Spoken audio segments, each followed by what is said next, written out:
আসসালামু আলাইকুম গাইস, সবাইকে শুভ সকাল। আজকে সকালবেলা কে কি নাস্তা করছো? আজকে তো আমি আমার ছেলে মেয়ের জন্য, এমনকি আমার জন্য এই তো নুডলস রান্না করব। নুডলস নিয়েছি।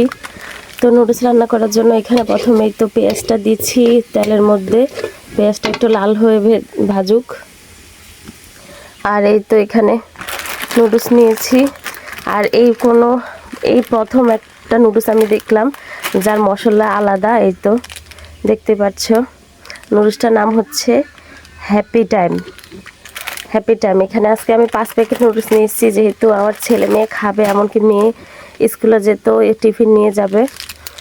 আর এই তো 5 প্যাকেট যেহেতু নুডলস নিয়েছি, তাই মশলাও 5 প্যাকেট নিয়েছি।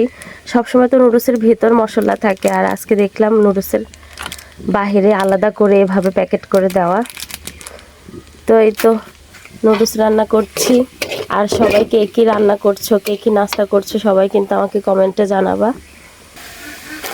এই নুডলসটা হচ্ছে পুষ্টি কোম্পানির, এই যে পুষ্টির হ্যাপি টাইম।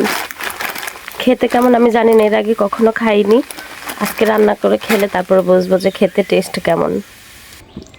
গাইস, এই তো ফাইনালি কিন্তু নুডলস রান্নাটা আমার কমপ্লিট হয়ে গেছে। এখন হচ্ছে শুধু খাওয়ার পালা। তো সবাই ভালো থাকো। আর সকালে কে কী নাস্তা করছো?